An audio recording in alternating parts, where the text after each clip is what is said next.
Welcome to Comp Check episode number 16, brought to you by Sony INZONE. Stage 2 is already over halfway done, and that means that Champions is just around the corner for the VCT. And that's why today, in this episode, I'm going to tell you who I think is going to make it to the biggest tournament in the year just a little bit early. Now, Stage 2 has brought on a lot of crazy moments. A lot of teams are making some kind of insane decisions, it seems like, in terms of their rosters. There's been meta shifts, there's obviously new maps in the pool, and everything has been a little bit wilder than normal because of all the context surrounding this last stage of VCT partnership era number 1. Before we get into Pacific and talk about the results, I have to give a quick shout out to the sponsor, Sony INZONE. Now, Sony's INZONE line of gaming and esports peripherals were developed alongside professional players to help give them the best possible design and sort of aesthetic decisions that you would expect for a great brand like Sony. They sent me their entire line of peripherals, and honestly, one of the biggest upgrades I've had to my system in a long time was the monitor that they sent me, which is a 480 hertz OLED monitor that genuinely just blows what I was using before out of the water. It's so crisp, it's so clean, it's so clear, and it feels really great to play on. And as I mentioned in previous videos, I'm using the mouse and the mouse pad and the headset and all sorts of their peripherals. Sony's INZONE products are genuinely really good gaming peripherals for reasonable prices, and you can check them out down in the description below. Now, let's talk about the Pacific region, which everybody loves to talk about, and obviously it has many of the fan favorite teams. And honestly, if you look at the standings, everything seems pretty normal if you just cover the left side of your screen. Get rid of Group Alpha, and you just look at, oh, T1, PaperX at the top. Yeah, that makes sense. Oh, some Japanese teams are doing okay. Okay, that's kind of nuts. Wait, Japanese teams are doing well in Group Alpha as well? The team that won Master Santiago's at the bottom. DRX only has one win. What is happening?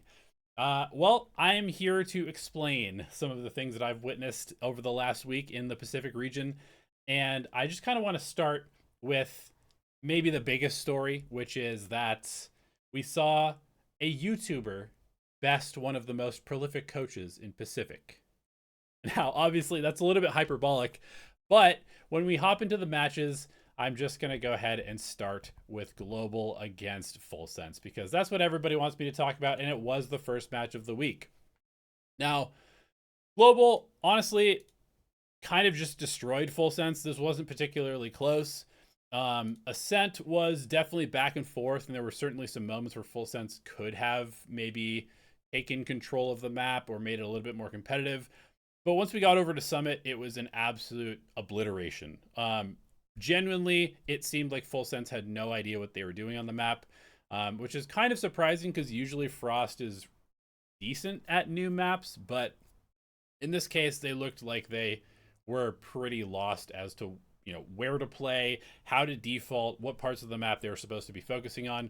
And on the other hand, GE looked like they had a very good idea of what they wanted to do. This is actually the second time they'd played this map already, and it looked even better since they moved away from the Gecko that had been on their team previously. So a huge, just I would say like theory diff in this particular game.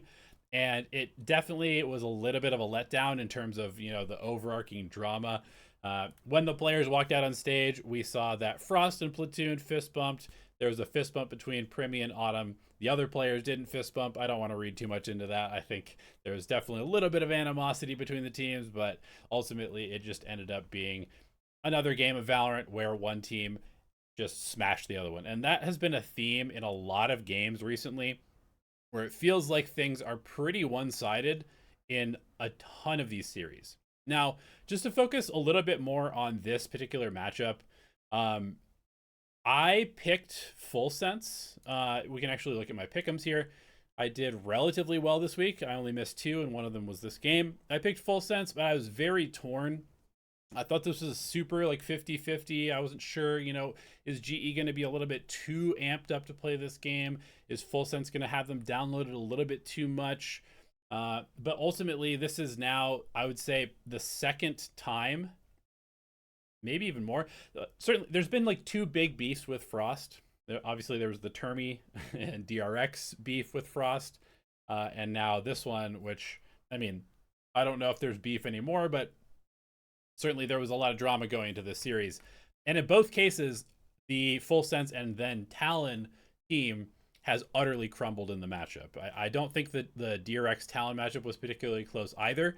So in both cases, Frost has lost when he has created a lot of uproar around a particular matchup during the season. So yeah, like I said, a little bit disappointing. I think the biggest thing for me in this was that it really just seemed like Global were very locked into their own sort of game plan, and they were kind of just like, focused on their team.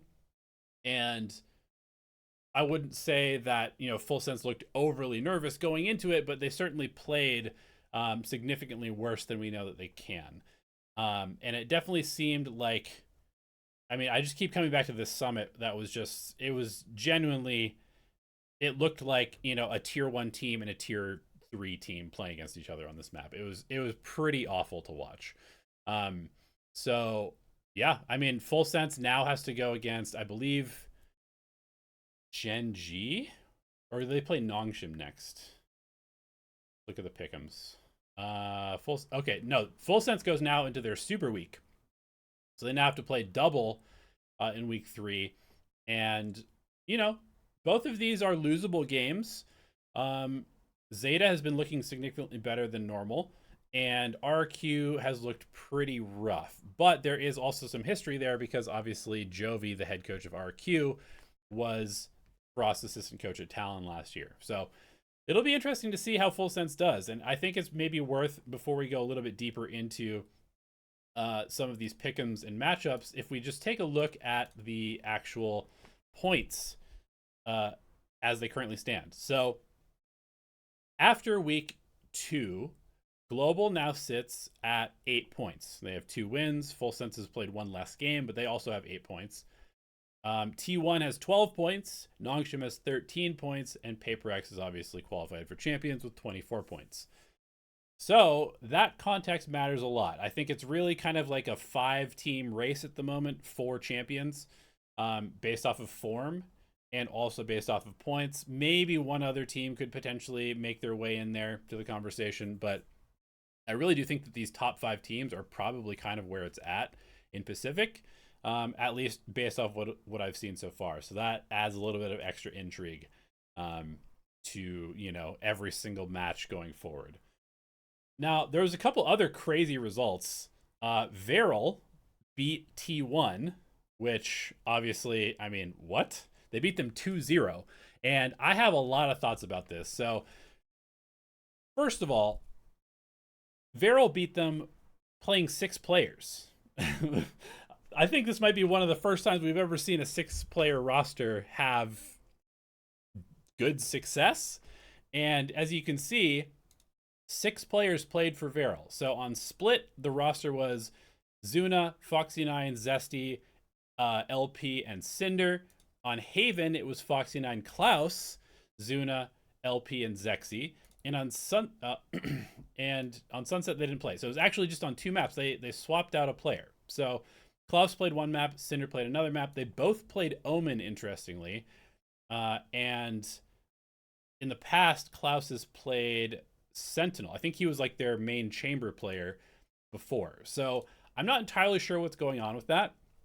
But the fact that a six-player roster beat a team that is, supposed to be competing for number 1 in the region and competing for international titles is kind of an insane result. And there's 2 main things that I want to focus on from this match going forward for these 2 teams.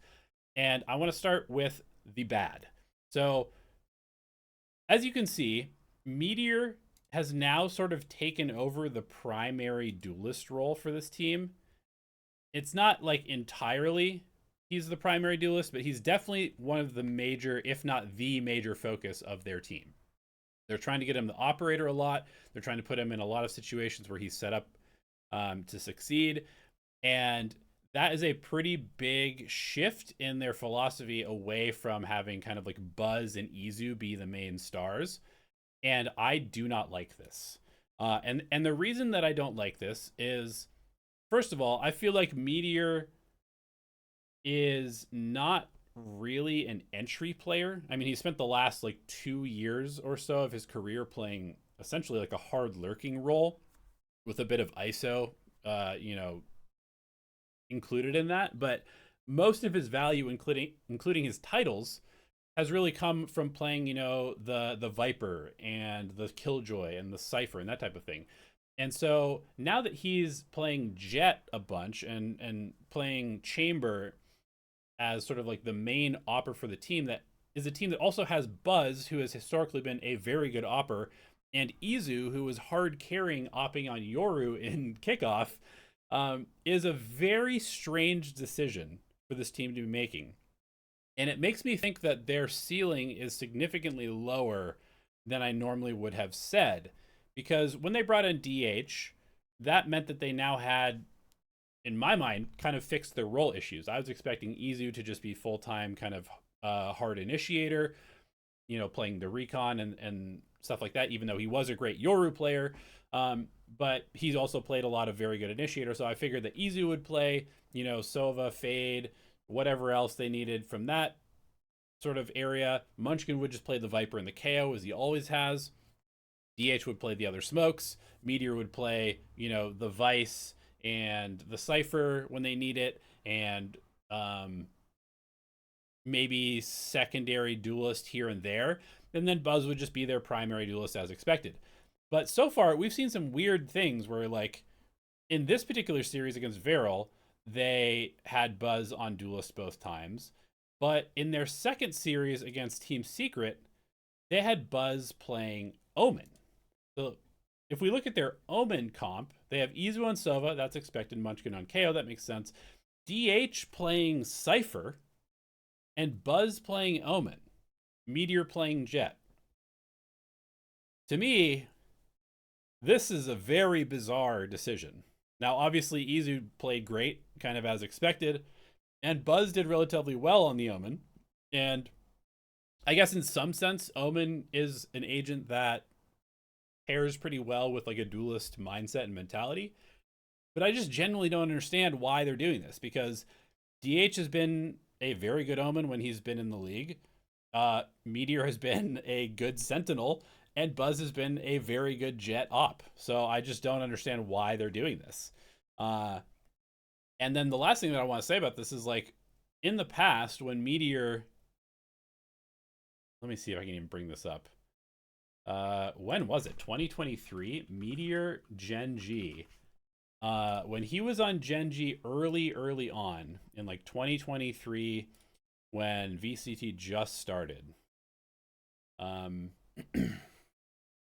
see here. This is still the good Gen G. But if we go back to, yeah, let's say like Lock-In when Meteor was playing, and 2023, if we look at Pacific, I am very curious to see what his stats are, because I don't think they're going to be very good. I don't remember him being a great main duelist. Let's find Meteor here on this list. This is 2023. And if we go down, we can see that, yeah, Meteor, so he's the primary duelist for Gen G in 2023 in the Pacific League. And he posts a 0.97 rating with a 1 KD. And yeah, that's just kind of my general perception, is that he was a very average duelist. If we filter by specifically Jet, he was down here below the likes of Something and Saya Player, Buzz, Depth, Suggest, Texture, and then Meteor, basically tied in stats with SK Rossi and Foxy9. So I wouldn't say at any point has Meteor been a particularly impressive main duelist, and so I just don't totally understand where T1 is coming from. And I would be really interested to know why they've made this decision when they have players that seem to fit roles that would be a little bit more natural. But yeah, I mean, we'll kind of have to see how this develops. I think that T1 is still in a pretty good spot to make champs. Obviously, like, again, looking at the points, we can see that they are very, very close with Nongshim. They're one off of being in second place. And I think even with their current setup, they probably have a pretty good chance to make it through playoffs as well. But I feel like they would be better doing something else, but we'll just have to see. Now, on the other side of things, let's talk about Varel, because Varel, I mean, I will freely admit that I was massively underrating them coming into this stage, but I think it was somewhat justified considering that they looked pretty bad in stage one and kickoff.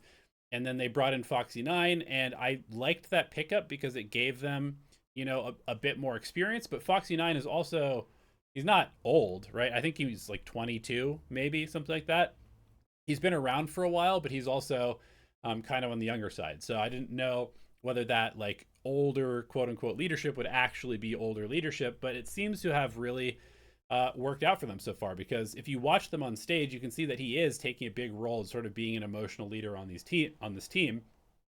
And not only that, he's also playing insanely well. If we just go to the Pacific stats, I'm pretty sure he might be, yeah, he's top 3 in terms of stats, playing only Viper and Cypher, and he is putting up insane numbers. I mean, he's number 2 in kills right now at 0.9, actually behind his teammate who's only played 1 map. But yeah, Foxy9 is currently like the leading fragger in the league for this team of Varel. And when I was watching him play against T1 and against Secret, I couldn't help but think that he was really reminding me of Meteor. Like, legitimately watching him play, I was like, wait, Foxy9 is just Meteor from 2024 when Gen G was winning. And the way that he's playing, he's like so aggressive on the Sentinel lurk on attack, and he's constantly finding these incredible times. He's got really good mechanics, so he wins a lot of 1v1s to open up rounds on lurks. And it's allowing, I think, him sort of taking on that responsibility is allowing the rest of the Varel core to kind of play their game while he does, you know, a bunch of heavy lifting elsewhere. Now, we'll have to see how that kind of bears out over the rest of the stage and obviously going into play-ins or playoffs. But I really have liked his particular contribution to this team. I'm still a little bit low on Varel, I think. I think coming into the stage, I had them at like the bottom of the league, but I'm still not entirely convinced just because they are a very high variance team. I think they tend to play in a way that is definitely kind of hit or miss. Sometimes they are finding their timings. Other times they're just kind of throwing their life away. But it's definitely working for them at the moment. And so I'm super curious to see how they play against, you know, the likes of PaperX and when we get over into play-ins or playoffs, some of these other maybe a little bit more structured teams like a Global or a Gen G, Full Sense or Nongshim. And so I'm not ready to like fully buy into the Varel hype yet, but they definitely have been exciting to watch so far, and I'm excited to see how they continue to develop. Now, speaking of Korean teams, I guess Varel's a Japanese team, but it's, you know, it's all Koreans. DRX, I think, might have burnt the dinner. They were trying to cook. They came in with this triple duelist stuff. They played it on every single map. They played it against Secret. They got obliterated. And they have now pulled back from the triple duelist. And now they're playing a bunch of chamber. And honestly, they look pretty bad. You can see that nobody on their team had over 20 kills against PaperX in a best of 3. I think that they are doing a real disservice to a player like Hyunmin by putting him on Phoenix every map. I know that everybody's all excited about Phoenix and, oh my god, the 6-cost ultimate is so powerful and he's really, really, really strong. But at the same time, he's also just like a ball and chain to a player that is known for like high levels of aggression, kind of like limit testing on agents like Waylay and Jet.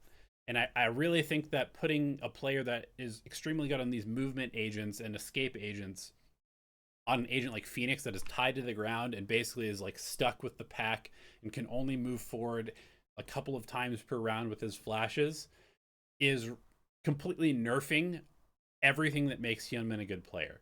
And so if they stick with this, I would not be surprised to see DRX have one of the worst stages that we've ever seen, because they genuinely do not look good with their current setup.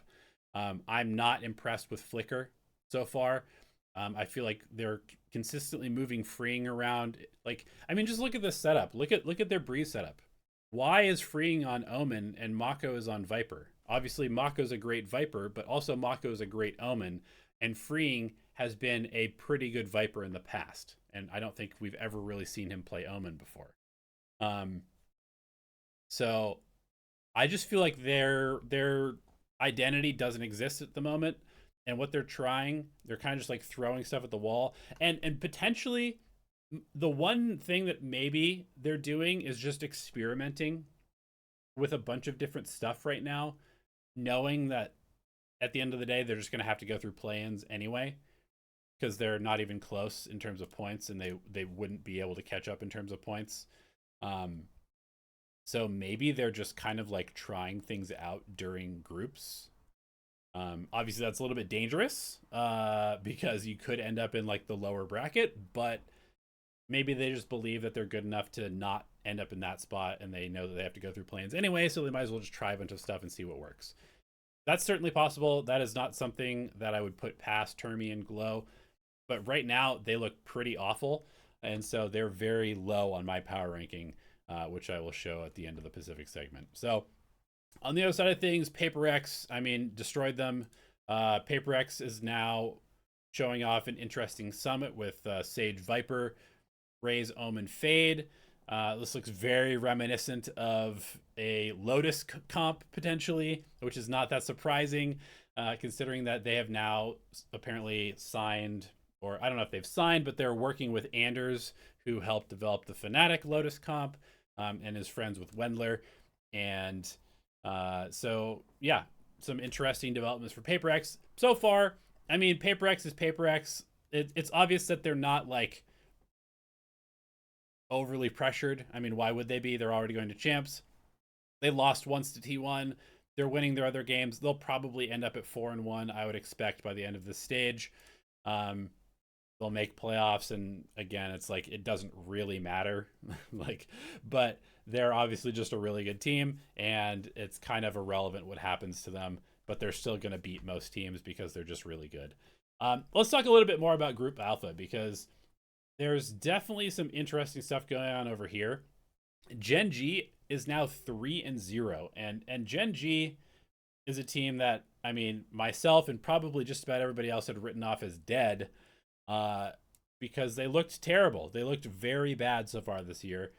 And even coming into the stage with their roster, picking up a couple players from Tier 2, moving Ashe to full-time entry on the Neon. I mean, all of these decisions just seem very kind of strange and desperate, but they've been working out relatively well. Ashe has actually looked kind of insane on Neon sometimes, not always, as we see him drop a 9-kill map here, but still gets the win because Texture carries. And then we see him drop 32 kills on a win on Summit as well. So I think he's always been kind of a inconsistent player. He was kind of like that when he was on Smokes. I feel like he was a little bit more consistent on the Initiator. But, I mean, if they found a role that works for him and it allows Texture to play his game and Karen to play his game, then they're doing something right. I mean, they are 3-0. I would say that Gen G hasn't necessarily beaten the most impressive teams so far, although they did beat Nongshim, but this was coming back from EWC in a super week. So definitely nerfing Nongshim there. I'm not entirely believing the Gen G 3-0. I don't necessarily think they're the best team in Group Alpha. But they're certainly having some success, which is, commendable. RRQ is a mess right now. It seems like some of their players are sick. They keep shifting around. Cushy's out. Zan is playing this role. Jemkin's out because he's sick. It's definitely a mess over there. I feel like this team has potentially maybe run its course a little bit. They don't seem like they're doing anything particularly interesting either, which they've always been a little bit of an easier to read team, I think. But this stage, they look really readable.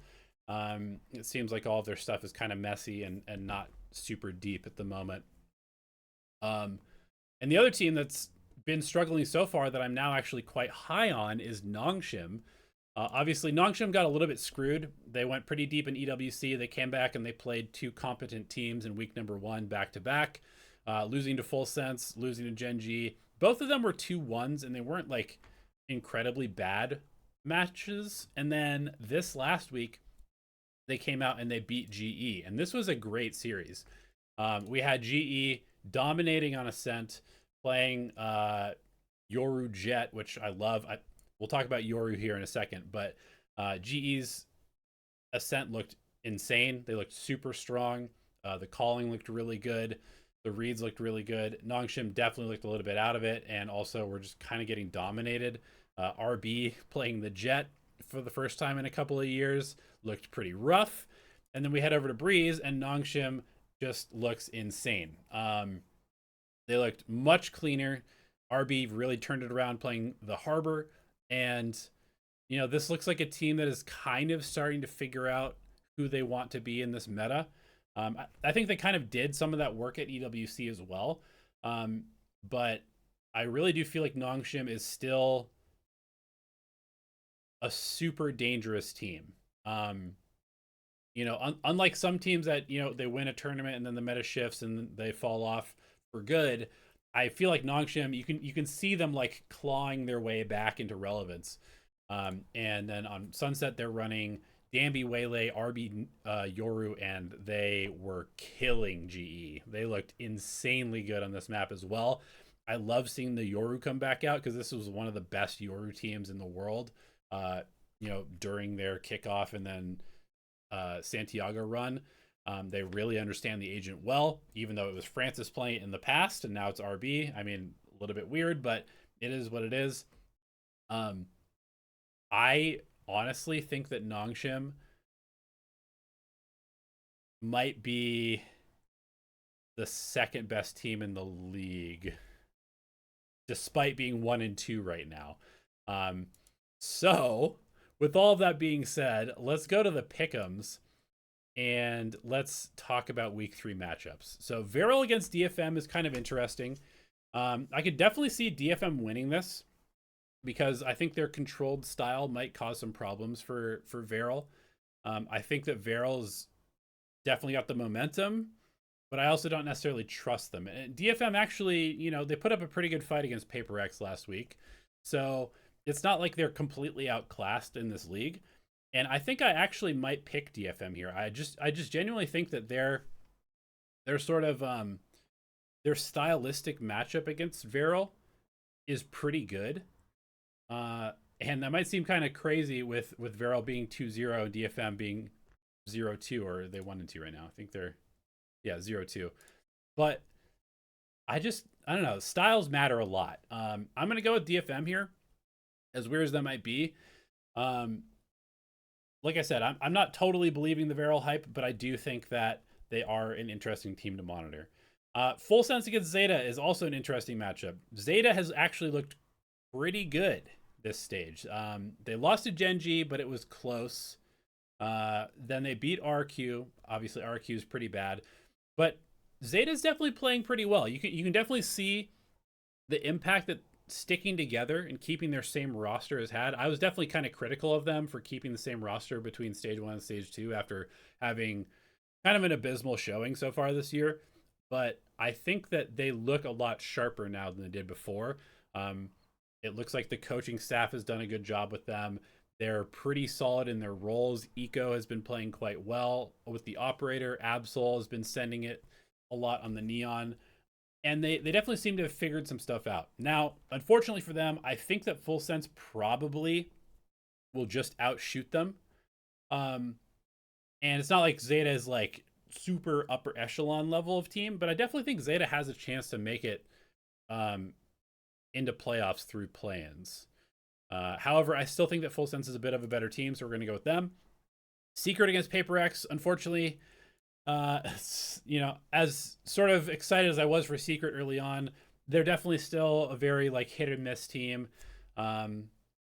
They did beat DRX, but then they got kind of owned by T1. I think PaperX is probably just going to stomp them. Global against Gen G should be a very interesting game. This will probably determine who the #1 seed is in their group. And I think I'm going to go with Global here. Like I said, I don't totally believe in Gen G. They've had, I think, some easier games so far. And I think that Global is a very solid team. Obviously, they did lose last week, but I think that losing to Nongshim is not really that big of a knock, because I think that Nongshim is quite good. So I'm going to go with Global here. T1 against DFM, I'm going to go T1. Full Sense against RQ, again, kind of like an interesting matchup. With RQ, I mean, they've looked really bad so far. There's definitely been some, moments where it looks like they could kind of, turn it around. But if Jemkin is feeling better, I could see this being a little bit closer. But I'm just going to go with Full Sense here again. I just feel like they're probably going to be a more coherent team, and they obviously can shoot. Especially, okay, one other thing I will say is with Yoru sort of coming back into the meta a little bit now, teams are starting to pick it up, especially in Pacific.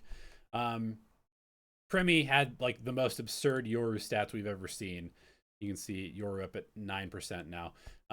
So if Full Sense starts putting Primi back on Yoru, I think that Full Sense instantly jumps up in terms of their potential. So we'll have to see if that happens. Veryl against DRX. Honestly, I'm just going to go with Veryl. That's like another Foxy9 revenge game. I could see him really stepping up for this one. I really don't like what I'm seeing out of DRX at the moment. So let's go ahead and just pick Veryl here. And then Zeta Division, Nongshim. Like I said, I think Zeta has been, sort of impressively decent. But I do think that Nongshim is one of the best teams in the league, despite being 1 and 2 currently. And so I'm going to pick Nongshim here. So those are going to be my pick'ems. I'm going to go ahead and throw up my adjusted power rankings. Right now I've got PaperX at 1, Nongshim 2, T1 3, Global 4, Full Sense 5, Genji 6, Veryl 7, Zeta 8, DRX 9. This is crazy. Secret at 10, DFM at 11. I mean, honestly, DFM might be ahead of Secret. I think I'm actually going to do that. I was kind of hyped for Secret, but now I'm kind of not hyped for Secret. And I think DFM putting up a decent fight against PaperX makes me want to bump them up a little bit. And then RQ at the bottom. The RQ could jump quite a bit if all of a sudden, Jemkin is healthy and they figure out their system and they're 5 that are playing. But right now they just look like a total mess. So that's going to be my Pacific power ranking. Okay, let's move on to the next region. And unlike normal, we are going to quickly talk about China now, because there's actually just one team that I want to talk about in China. This would be a pretty brief segment, but I just have to talk about NOVA Esports. NOVA Esports is 5-0. NOVA Esports, if I remember correctly, had no wins in stage 1. Okay, they had 1 win. They had no wins in kickoff. And then they went 1-4 in stage 1.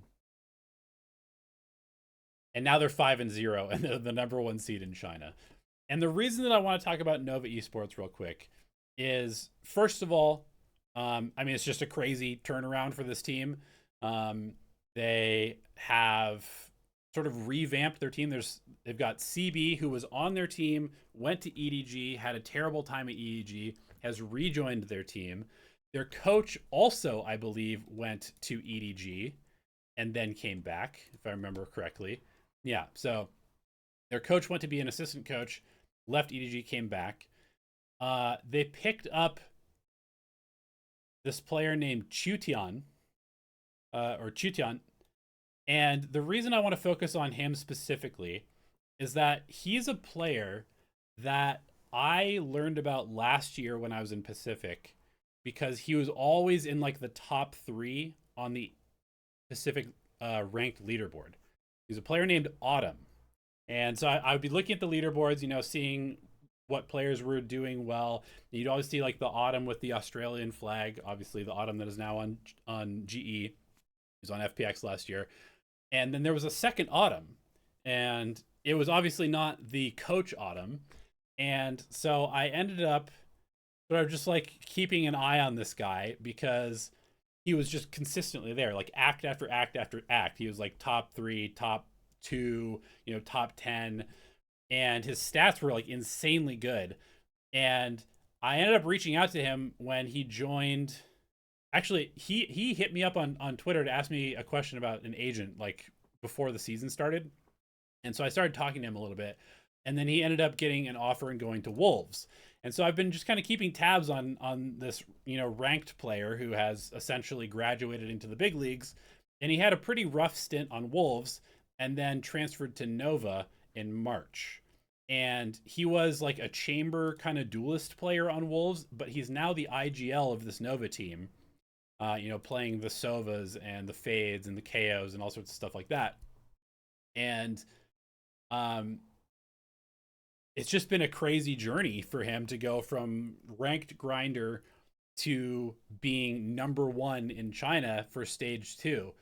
And also, before the stage started, I was talking to him about the team, and I was like, "Oh, what's your Nova team going to be? Like, I heard you guys were making changes." And he's like, "I can't tell you who we're getting, but the player that we're picking up has like the best aim I've ever seen of any player." And that player happened to be Swagzor, who is now the number 1 player statistically in China. So pretty insane storyline for this team. It's sort of like a team of like misfit toys a little bit. Their player Azir has been here from the beginning. I used to scrim Nova a bunch last year when they had Azir and they had Guang on their team. And these guys always impressed me in scrims. I felt like their mechanics were really, really good. Their aim was really, really good. But they've been very kind of inconsistent. And it seems like they kind of found something that's working for them. And it's just kind of a cool thing to watch. Anytime you see a team kind of go from the bottom to the top, especially if they've never been there before, it's an exciting thing because it just means that there's more competition, right? You're looking at the top of China, and of course you see BLG, they've been there a lot. XLG, they've been there a lot. EDG's been there a bunch. And I mean, Tyloo's having a good season as well, and they're also an exciting team to watch. But Nova is just kind of out of nowhere. Who is this team, right? And so I would highly recommend that if you watch any Chinese games, that you pay attention to Nova because they have some incredible talent on their team, and I'm very excited to see how they do. I would love to see them make it to champs just for the entire storyline. So anyway, that's China. We'll do play-ins, pick'ems when it happens. Oh, one other thing that I did want to talk about with China real quick, and also I'll show you this updated power ranking. So I actually have Nova at number 1, XLG 2, Tyloo 3, at EDG 4, BLG 5, Wolves 6. Definitely biased for Darion, even though they lost to FPX. We'll keep him there. AG 7, FPX 8, DRG 9, TEC 10, JDG 11, Trace 12. And I just wanted to quickly talk about the play-ins, just because China is so opaque. There's like no real easy portal for Western viewers to learn about what's going on in Chinese Tier 2. So these are the teams that are competing to make it to the play-ins for China. And you'll notice some names. We've got Joa, who was on Wolves earlier this year. Levius, who was on BLG for the team WSIG. On Team ODG, it's just a bunch of players that I've never seen before. Any questions? They made it very deep in Ascension last year, and they've got Simon. They've got Juicy. We've got, the likes of Martin, who was on XLG earlier. We have Ninebody, who's been around the scene for a long time. Who else is in here? Akaman, who is on DRG and got replaced with Life, is on Keep Best Gaming.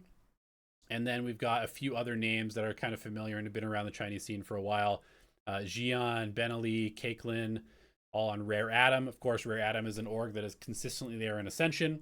And then we have the likes of like Monk, Dingwei, and Aaron, who have been on Tier 1 teams. I think several of these guys were on AG, maybe. Might have been AG or GDG before. Anyway, you can see the current bracket right now. Keep Best Gaming and Any Questions are still in the upper bracket. And then we still have ODG versus AT Rare Adam against UR, making the lower bracket run as well. And so, I mean, we might get Simon. We might get Simon in the play-ins, which would be pretty hype. So just wanted to kind of give a quick little update on the state of China. Oh, and then we can also just quickly talk about the points. EDG obviously qualified, XLG probably qualified, and then the other two spots right now, AG has a pretty big lead with 13 points. DRG has 8, Billy 7, Tyloo 7, Nova 6, FPX 4. I mean, realistically, a lot of these people could make it up into the top 4 to get that last spot, just because there is such like a huge sort of like caching of the points in these top 3 teams. So the race for that last spot is going to be really interesting in China as well. Okay, let's move on to Americas.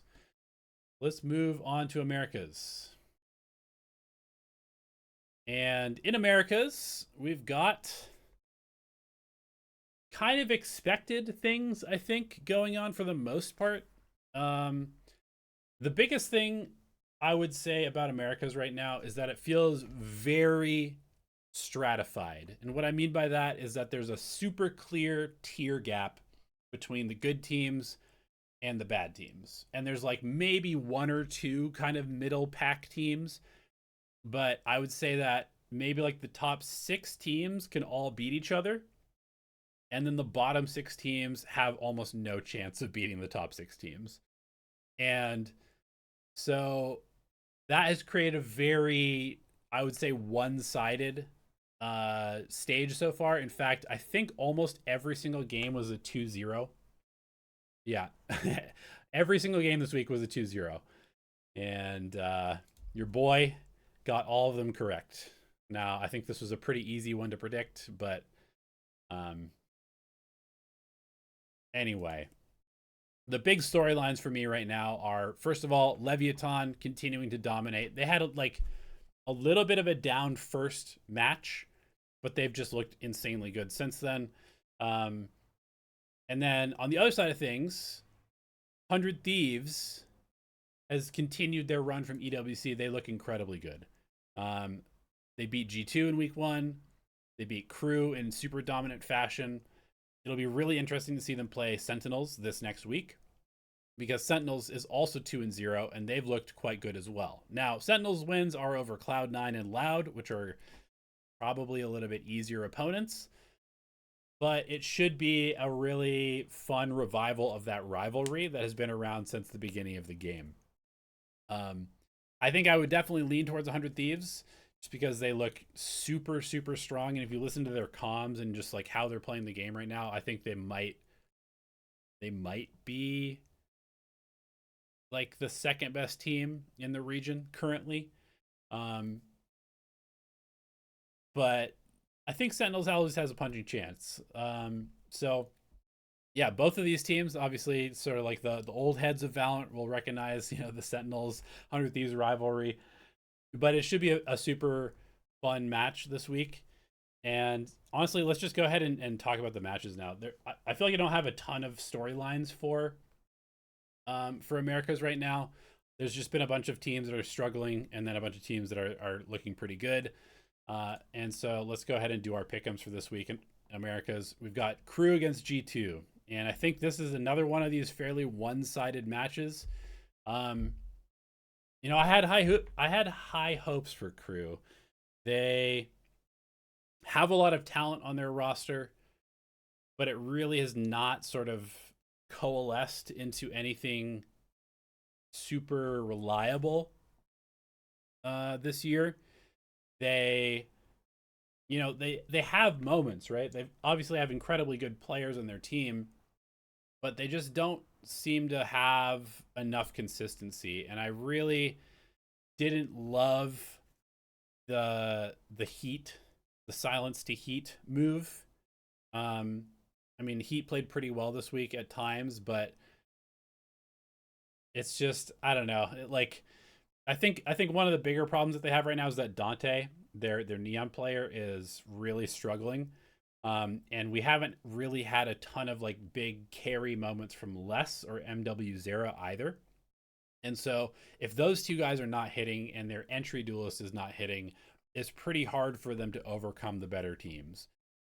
And G2, after losing to 100 Thieves in a very close match where they looked a little bit off, really bounced back this week. Obviously, they played Cloud9, and Cloud9 is really, really on the struggle bus right now. But G2 looked decisive. They looked clean. They beat Cloud9 in a way that was like, okay, this team is very good. And so I'm going to go with G2. I think that, it seems like G2 is maybe on their way back to the form that we kind of expect for them. I don't necessarily know if they're all the way back, but they definitely look like they were a pretty competent team this week. So I'm going to go ahead and pick them there. 100 Thieves Sentinels, again, as I was talking about, it's going to be a fun matchup, but I think the 100 Thieves, they're just in too good a form right now. Unless we get like a super John Cutie masterclass, I think the experience of having played and won EWC is going to sort of supersede, the younger players on Sentinels like Redux and Jerwin. I think that 100 Thieves, like they have really found their identity now. It seems to be working for them a lot. They absolutely dominated crew on Split, and I think that they are just, like I said, I think they're one of the best teams in the region right now. Cloud9 and Loud is an interesting one. I mean, Cloud9 has looked awful, and it just seems like a lot of things are going wrong for them. I mean, Zelsis was tweeting out something today that makes me believe that maybe they're making another roster move potentially, which is like, oh boy. I mean, they're running out of group stage before play-ins to stop shifting things around and kind of lock in on what they want to do. And I'm not super high on Loud. Obviously, they lost to Sentinels, but they did beat Crew, and they have a lot of shooters. And I feel like as a team that maybe just wants to like walk around and take fights, that might cause some problems for Cloud9 if Cloud9 is struggling to coordinate what they're doing. So I'm going to go with Loud here. I think this one definitely could go either way if Cloud9 does make quite a bit of progress this week. But I also think that Loud might just brawl them, and then Cloud9 will probably fold under that kind of pressure. EG against MIBR.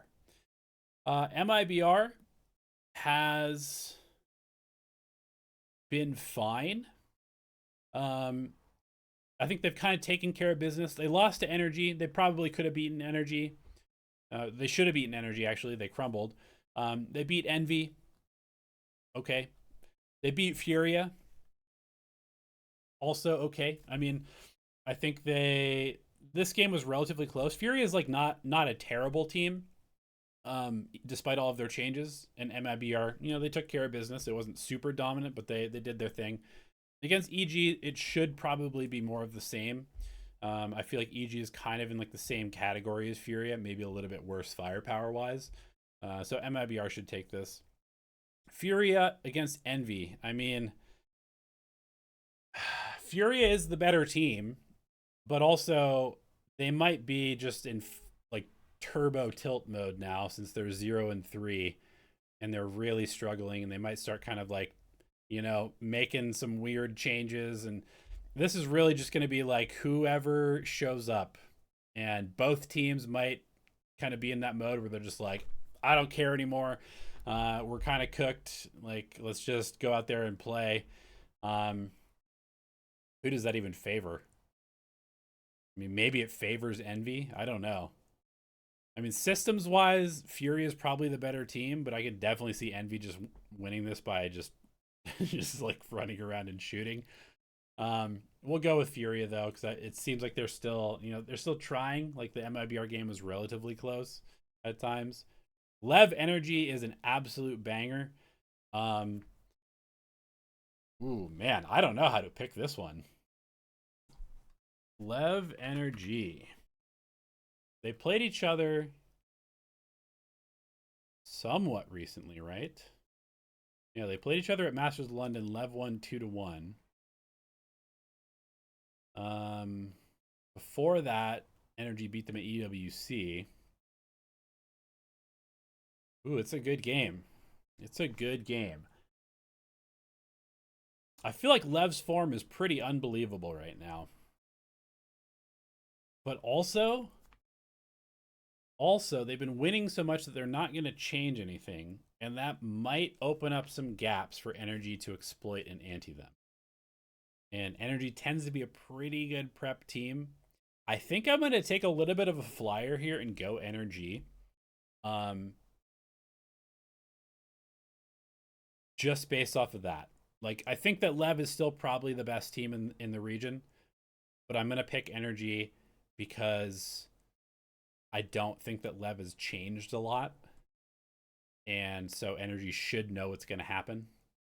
Not that that's really helped any other team that Lev has played so far in stage 2, but Energy's a little bit better than the teams that Lev has played so far, right? They beat Furia, they beat EG, they beat Envy.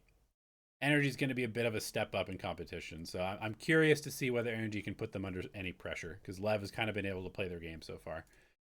Okay, Cloud9 and Crew. Man, I mean, I guess I'm probably just going to go Crew. I think I'm just going to continue to pick against Cloud9 just because it seems like a total mess over there. I wouldn't be surprised if they get a win this week, but I'm just going to go ahead and pick Crew. G2 against Sentinels. Another old school banger. This week is the old school bangers. We get just the rivalries from the beginning of the game. And I think this time I'm going to go with G2. Like I said, I think G2 has kind of leveled up a little bit. I think it's going to be close. I think it could be a 3-mapper and be a very close one. I'm going to go with G2 though, just because I'm a little bit higher on them than I am on Sentinels in terms of their ceiling. And we'll go ahead and lock that one in and move on to EMEA. Oh, hold on. Before we do this, quick little look at the America's Champions points. So as we stand right now, Lev 18, G2 15, Energy 13, 100 Thieves 7, Furious 7, MIBR 6. Yeah, this will be interesting. G2 and Lev, I mean, I think G2 and Lev are pretty safe now. There is always a chance that Energy catches G2. I think that, I mean, this week is going to be huge for G2. It's going to be really, really important for G2. If they lose to 100, or if they lose to Sentinels, then and Energy wins their match against Lev, I mean, things get pretty interesting at that point. Standings wise, I guess we should look at this as well. Standings wise, we have Lev on top, Energy 2-0, MIBR 2-1, 100 Thieves 2-0, Sentinels 2-0, G2 1-1 currently. Like I said, fairly stratified in terms of the teams right now, but the race for these final couple of spots is going to be super close. Probably is going to come down to play-ins, and play-ins will be interesting, especially with the likes of like M80 coming into the pool. Yeah, should be good. Should be a very good week for Americas. Okay, let's go to EMEA. And let's start with the playoff points, because, I mean, the EMEA story is nuts. Foot still in the lead, 13 points. Vitality with 12. Heretics with 10, despite only having 1 point so far in Stage 2 and looking quite poor. BBL seems to be kind of on the rise again. They have 9 points. Fnatic with 8. Liquid with 8. Eternal Fire with 7. Gentlemates with 7. And then we get down to the 3s. But Carmine Corps is on the rise with 3 points. And they look pretty dangerous at the moment as well. So, where does that leave us? Oh, also, real quick, with the Americas power rankings, I've got Lev at 1, Energy 2, 100 Thieves 3, G2 4, MIBR 5, Sentinels 6, Furious 7, Loud 8, Crew 9, very down on Crew at the moment, EG 10, 11 for Envy, and Cloud9 at 12. Okay, EMEA. This week, we had mostly right pick'ems. We got most of them pretty correct. The ones we missed were Gentlemates beating Na'Vi, Giants beating Eternal Fire, and Carmine Corps beating Heretics. I feel like those are all sort of acceptable misses, but we will try to do better this next and final week of EMEA. I would say the main storylines that are worth talking about right now in EMEA are BBL seems to be back. And part of that, maybe a lot of that, is going to be due to the Yoru being playable again. They're starting to pick this up quite a bit, and it looks dangerous. Lover's Rock was one of the more successful Yorus in the world at kickoff in Master Santiago. They're starting to pick up the Yoru on a bunch of maps, and Lover's Rock is looking pretty good again, hopping on the Yoru. So I feel like that definitely kind of frees up BBL to play the game that they came into the league playing, which makes them dangerous for any team to play, as they proved in kickoff. So BBL is certainly on the rise. I think I'm going to wait, a little bit longer to kind of like get on the BBL train, just because I think that there are a lot of very good teams, or at least competitive teams. So it's not like they're blowing people away. And obviously, like they beat Navi. Okay, Navi's they're kind of up and down. BBL did lose to Foot. They did beat Vitality though, which is a pretty big win. So yeah, I mean, still kind of remains to be seen. On the other side of things, though, we got a couple really big risers. So the first, Karmine Corp. We got to talk about Karmine Corp. Aang, the coach, goes to Fnatic. Zeish, the assistant coach, becomes the head coach. They essentially decide, we're just going to put everybody on comfort agents now. We're not going to play any strats. Everybody just plays what they want to on every single map. And they have been looking pretty damn good. We've got Narrate playing a bunch of Chamber, a bunch of Phoenix, and he is destroying on these two agents. He's like the player that was promised initially. Dulcia playing solid on the Smokes role. We've got Levin, who has rediscovered his ability to be a top tier fragger, playing a ton of Neon, looking very good on the Neon, and some Rays. Earlier this year, he'd been trying to play a bunch of like Jet and Waylay and Yoru and stuff, and it looked pretty bad. But right now seems to be very comfortable in his role. Sugetsu is finally shooting again. He's finally shooting again and clutching up and kind of being the Sugetsu that he used to be back on FPX and a little bit of Navi and stuff like that as well. That's a good sign for them. And then Aves has been, he's been fine playing the recon role, kind of doing his job, calling around the information. But yeah, Narrate has been incredibly good, and Levin has also been very good, and Karmine Corp looks pretty damn dangerous right now. Are they the best team in their group? I don't think so. I think they're in the top 3, but I don't think they're the best team in their group, despite having an absurd plus 46 round differential right now. I think this is a little bit of a meme because they beat Giants and they beat Eternal Fire, who is imploding at the moment. And this was like the worst Giants had played in a long time. But they're definitely good. The other team that I think probably is the best team in their group is Team Liquid. Now, Team Liquid has a 2-1 record because they played their first match with a coach. And I think that they, since having Nats come back, have looked really strong. They beat Heretics, they beat Fnatic, and this week they played Giants, and then they play Karmine Corp. The Karmine Corp game is going to decide who the leader of, or who the winner of their group is. I think it's going to be Liquid, because I think that this team is doing a lot of really good things right now. I mean, I think the return of Trex, like this has to be probably the most underrated free agent signing of the year. Like, we've seen a lot of crazy free agent signings, this season. Lots of teams are trying to like take big swings to make it to champs. This is probably the best signing that any team has made this year. I mean, Trex is legitimately, when he is on and he's enabled and he's in a system that works for him, he's like a top 5 player in the world. And he's been playing essentially like that so far this stage. Like, look at these stats on Sova. Obviously, sample size very, very small, but these are just obscene stats on Sova. 172 ADR on Sova is unheard of. Like, this doesn't happen. That probably won't stay that way, but I mean, he's legitimately an unbelievably good player, and as long as the environment of the team with him is good, I think that Liquid is probably a top 2 team in EMEA. So that's interesting. Let's go ahead and talk about the pick'ems.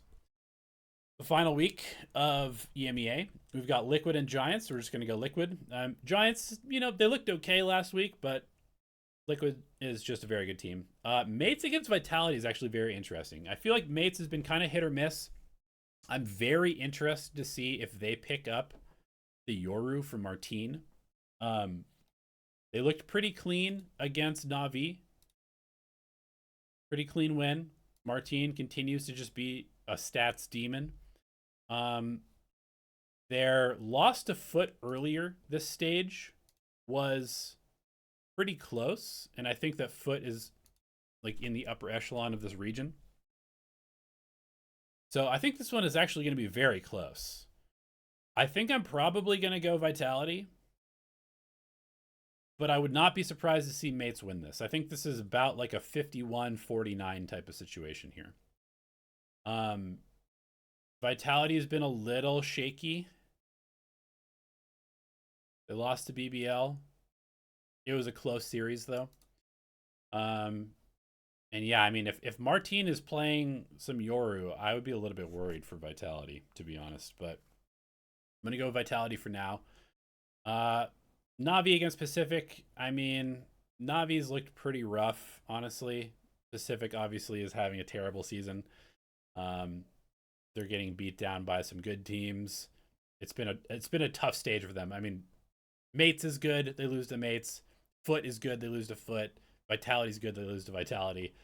Now they play Na'Vi. This is kind of their chance. This is probably their one chance. I don't think they're going to beat BBL, so this is probably their one chance. Will they get a win? I'm going to say yes. I'm going to believe that they will get a win against Na'Vi. Na'Vi... No, I'm just kidding. Na'Vi's going to beat Pacific. But I don't feel super confident or convicted either way. Eternal Fire Fnatic. I think this is just going to be a Fnatic win. Eternal Fire, they replaced Izzy with Spear. I don't entirely know why they did that. I know that Spear is like a big prospect in the Turkish scene, and they've been kind of waiting for him, I think. But I feel like this team was pretty good with Izzy, and I think that what I've seen from them so far this stage has not been great, especially once they brought Spear in. I don't think they've had quite the same level of coordination. Not that they really had a ton of coordination in the first place. They were all just kind of like running around and shooting, and it was working for them. But now it definitely feels worse from what I've seen, and I think Fnatic is a good enough team to exploit that. BBL Gentlemates is a banger. I mean, these two teams do not like each other from what I remember, and both of them are in pretty good form right now. Oh, that's going to be a super fun game. That is going to be a super fun game. I think I'm going to go BBL, but this could definitely go either way.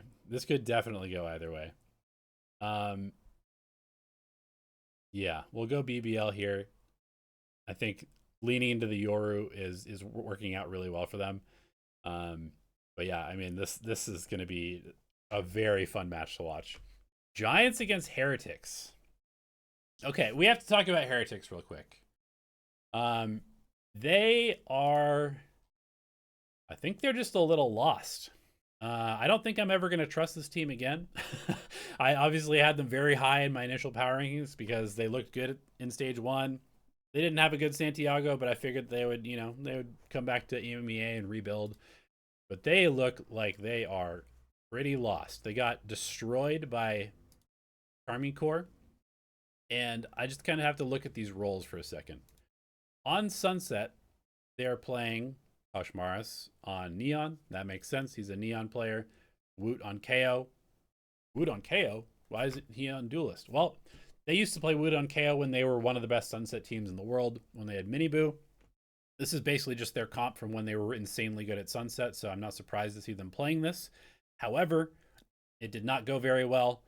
And from what I remember of how they play this comp, it's super reliant on like Benji Fishy's control of middle with camera, and Boo does a ton of control of elbow on the Omen. It looks like Boo got kind of annihilated here. So yeah, I'm not entirely sure. I don't really remember the specifics of this game, but Karmine Corps is hot, and Team Heretics is kind of in trouble. Okay, Lotus is where I really think that Heretics might be kind of in trouble. Obviously, Kashmaris has 2 kills, so he has a total of 8 kills and 31 deaths for the entire best of 3. So seems like a rookie player struggling at this point with confidence. 0-7 first kills, first deaths, 8 frags total. But the roles are also pretty concerning. So Rien's historically one of the best recon players in the game is playing Viper. Not that he can't play Viper well, but Boo, who has always been a smokes player basically, has 2 total games of Fade in the last 90 days. Hasn't played Fade for quite a long time, is now playing Fade on Lotus. And I would guess that the reason that they're doing this is they decided that they don't want to play double duelist anymore because they were maybe getting exploited on this map because they weren't playing a Viper, I think, from what I remember correctly. I think they were playing double duelist, Omen, and so no Viper. And so now they want to play the Viper Vice, which is, I think, pretty objectively the best comp on the map. But to do that, because they signed a Neon one-trick player essentially in Kashmaris, they have had to totally shuffle their roles around. So instead of having their best recon player on recon, they now have their IGL on recon, and their IGL, who is almost exclusively IGL'd from smokes, is now playing recon so that their Neon player can play Omen, because their Neon player also can't play Raze, I guess, maybe. Yeah, he's got 3 total Raze games in his entire career. So they have Woot playing Raze. I mean, obviously Woot can play Raze. I feel like Woot probably could play Viper, but they've decided to put Woot on Raze, Kashmaris on Omen, Bendy Fish is playing Vice, and they got destroyed. So this just looks like a team that has some serious role problems in terms of how they can build their comps. I don't know what that means for them going forward, but it's definitely not a good sign when you see stuff like this happening in terms of the roles. Another thing that's also worth talking about with Heretics is just that their coach Neil Zinio has not been able to travel because of, I think he had a knee injury and has had surgery and like can't fly or something like that. And so he's not with them in person on match days, which also could potentially play a role. But yeah, they've definitely looked pretty bad so far this stage, and the role stuff is definitely concerning. So with all that being said, do I think that they will lose to Giants? I think I do. As weird as that is, I mean, Giants were waiting on another player to come in, but they have now just decided they're going to continue to play with their stand-in because the player could not get a visa. So they've like kind of solidified their roster. They got a win over Eternal Fire. They're kind of on the up, I guess. And Heretics is kind of like a wounded animal right now. So I'm going to go with Giants here. I'm definitely very, very low on Heretics at the moment. Foot Vitality. Super interesting matchup. I would say that Foot is probably the better team. Vitality, I'm curious what their matchup has been so far. Vitality beat them at London twice. And in stage 1 upper finals. And okay, so Vitality's beaten them 4 times in a row. Ooh. 4 times in a row. I mean, that kind of leads me to believe that they just have the read. It's hard to beat somebody over and over and over and over and over again, but 4 times in a row kind of leads me to believe that they just have the read. And I think I'm going to go with Vitality here, especially if Vitality decides to pull out some Yoru stuff. I think that they're one of the teams that could benefit from playing some Yoru. I think Foot is very good, but I think that Vitality maybe has the matchup advantage here. Carmine Core Liquid. Okay, I was talking about this earlier. Carmine Core is definitely looking good, but I think Liquid is looking better. We're going to go with Liquid. I genuinely think that Liquid is maybe... I think they're definitely top 3. They might be the best team in EMEA, actually. Now that I'm thinking about it, with this Vitality and Foot matchup, Liquid might be the best team in EMEA. Not sure yet. I'm not sure yet, but that's kind of how I'm feeling about them. BBL will beat Pacific, and then Fnatic should take care of business against Heretics based on how Heretics is playing right now. You know, I'm not super high on Fnatic. I think they're kind of just like in like the 4th or 5th spot in terms of their power level right now. But I think that should be good enough to beat Heretics. That's going to be my pick'ems for that. I'll show you my updated power rankings for EMEA. I've got Foot number 1, Vitality number 2, Liquid number 3, Fnatic number 4. Based off of this week, I think I might just do this. I think I might put Foot at 3, Vitality at 2, Liquid at number 1. Nats with the dad buff. He's playing with an extra purpose now, playing for his daughter. Looking really, really, really good. I had some, questions about Purpo on Duelist, but I'm telling you, man, this addition of Trex is changing this team in a big way. So I'm gonna go Liquid number 1. And Vitality 2, Foot 3, Fnatic 4, Carmine Core 5, BBL 6. I feel like these two teams could potentially swap. But I'm going to put Carmine Core 5 and BBL 6 for now. Mate 7, Heretics 8, Navi 9, Eternal Fire 10. Honestly, I'm gonna bump Giants up a little bit. I feel like now that they've solidified their roster, I'm gonna put them at 9, put Navi at 10, Eternal Fire at 11, Pacific at 12. That is the power ranking. And that's the show. Thank you guys for watching. Appreciate y'all. Should be a really good week of games, and we will see you in the next episode.